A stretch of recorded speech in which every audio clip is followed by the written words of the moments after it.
Maybe we can start with the short introductions. Yeah. Kurt? Yes. Maybe you can introduce yourself. Hello, I'm Kurt in Dutch. I'm the coach trainer of Victor since 2008, as maybe you know from a previous blog. And I was here today in Erend to coach Victor for intensive training. Yeah. And you? Introductions? I am Victor. I am the athlete that is coached by Kurt. And today we did a session on the trainer, and Kurt was measuring the lactate. And I think I was riding for 1 hour at over 10 millimole lactate in my blood. So it was a hard session. Maybe not my best day on the bike, but still a solid session. So Kurt, what's the planning like for the upcoming weeks with Victor? Well, we are a little bit duplicating the last training protocol, altitude protocol. So again, Victor is building up altitude to more than 4,000 meters. So the first 2 weeks are really not much about training, 8 or 10 hours of biking a week, and then afterwards we can start again with a 3-week training block, very heavy, good big volume, and then hope to see the same results as we did the previous one, with the difference that it will not be a 20-minute test, but then first races will be coming up that period. And how do you look forward, Victor, to this planning? I think the last time was very successful.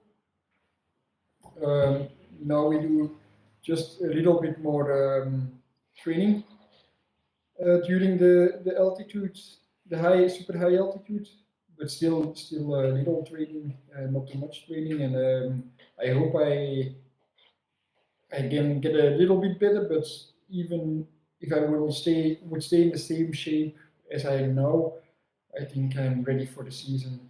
So it should be cool. And also in 2 or 3 weeks from now, there's already a national time trial that I can do.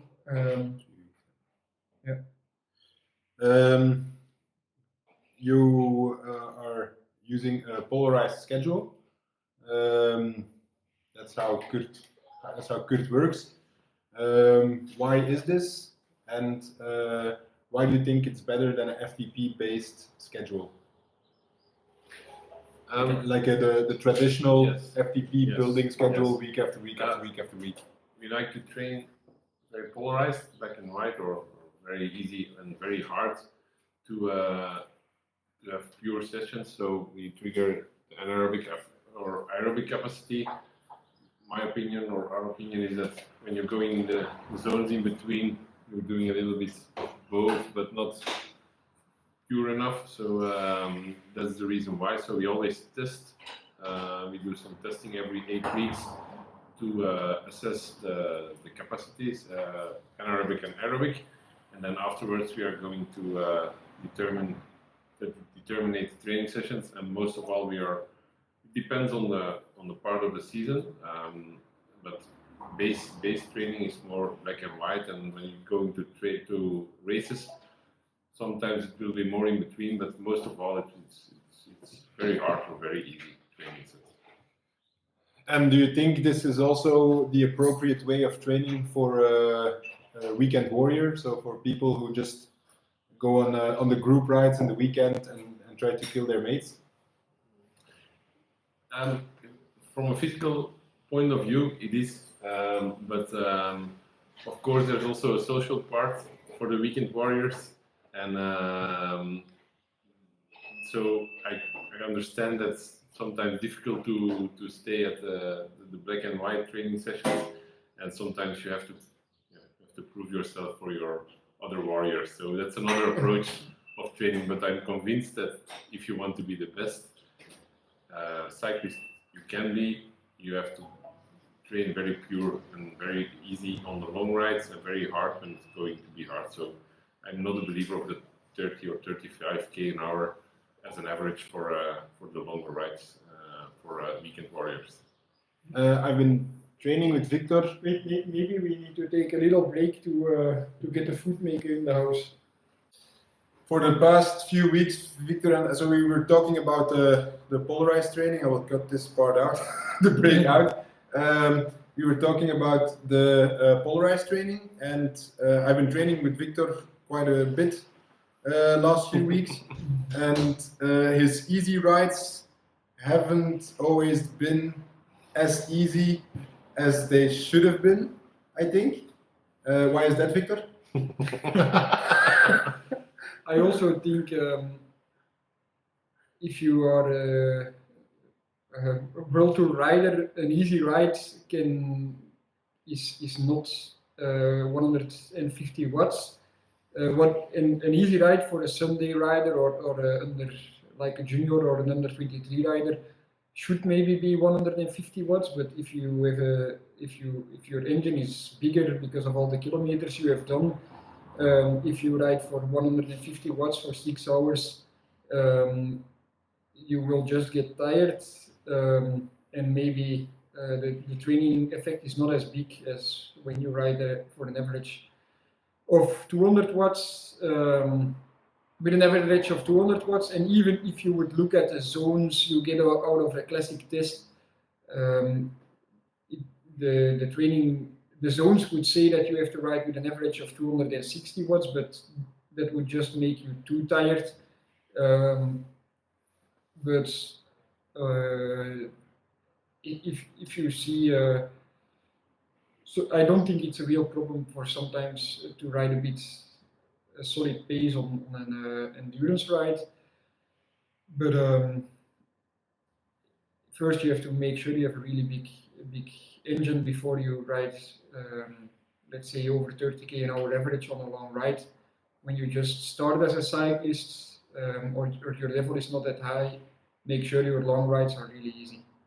And do you back up this opinion? Yes, most of the time. Sometimes no. Easy riding for Victor is not the same as easy riding for the weekend warrior. So if Victor is riding 200 or 240 watts, that's easy for. It's an easy ride, but of course, if a weekend warrior will like that power, that's not easy. So, and sometimes I have to tell him what did I saw today. I saw 240 or 250 watts, but also his speed is very aerodynamic. So he has a high speed with low power. So the average speed is not always, not always. It's not the best parameter to evaluate the training. So sometimes I agree with Victor, and sometimes I have to send him a message from tomorrow. Really easy. It also depends on the week and the training set before. And so, as Victor said, sometimes it's not that not a problem to have a little bit more a solid pace. But even what we call solid is very prudent if you would compare it with other zones they have from a classic test. So even then. And if you compare this or transplant this to a FTP-based schedule, how at what percentage of FTP should long endurance rides be? Well, we don't work often with the FTP tests, or for sure not with the zones. So I have to say I don't know by heart the percentage, but I guess it's below 70% of the FTP. So it's very. If you compare, Victor his FTP is around 400 watts, and he's riding the easy rides around 200 watts, so it's 50%. So it's very easy. Also, we don't really work with zones on the training. When you do a classic test in the lab, if you see the difference between how I performed as an under 23 rider in a classic test or how I performed as a pro athlete, the differences are very small. and we just an easy ride is just an easy ride, not more as that, and there's not really a certain watts that I have to hold in the easy ride.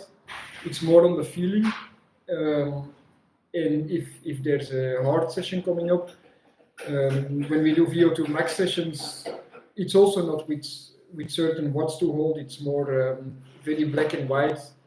When we go hard, it's all out. When it's recovery, it's just recovery. We only have certain watts when we are getting closer to a time trial, closer to the season, and we want to be more in the gray zone to get more efficient. But normally it's just easy or hard. And after a few hard days on the bike, or a stage race, or something like that, how many, like say a 10-day stage race like Dauphiné? It's I think it's a mediocre, like it's not a grand tour, but it's still a really long stage race. How long would the recovery be, and how would that, like the first 5 to 10 days look like after such a race? Is it Dauphiné 10 days? Is there? 7 days. Tirreno is 10 days. Yeah, okay, just the stage race. A stage race. A 1 week stage race. Happy now, asshole? For me, it's difficult to say about a standard recovery week. It depends on how hard the stage race was, what was before the stage race. Maybe there were another races before or another stage race before. And most important is to listen to the athlete, how he feels afterwards. And the next couple of days,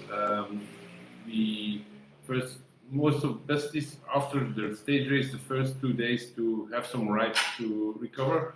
But then the rest of the week, there are sometimes 3 or 4 days of rest. Also, you have the physical part, but also the mental part, depending on when in the season. Of course, if you have 2 stage races after each other with 1 week in between, you stay cycling in between, you won't have the days of rest. But if you have more than a couple of weeks rest, no races after a stage race, you can take some days off.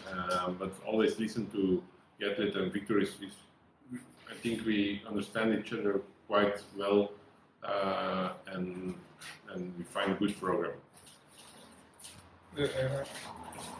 Okay, it's going to be a really, I think, if you guys want to continue or want to finish up.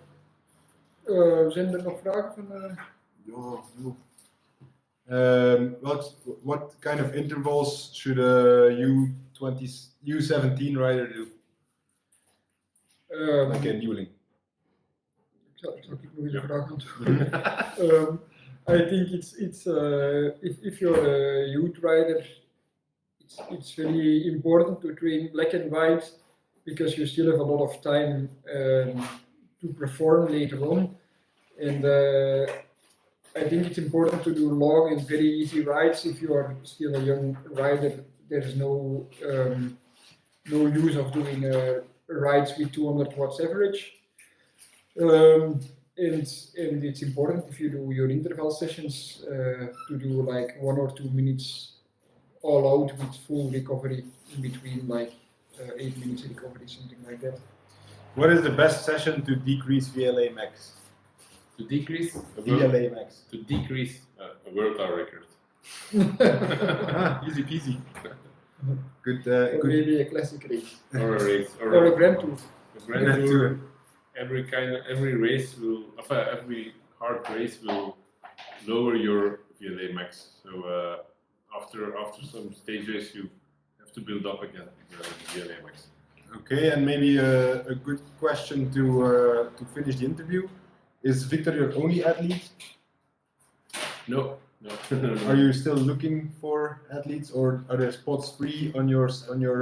At this moment of this, for this season, I'm fully booked. I'm fully booked. I try to guide everyone on a good base, so I'm limited in the amount of athletes.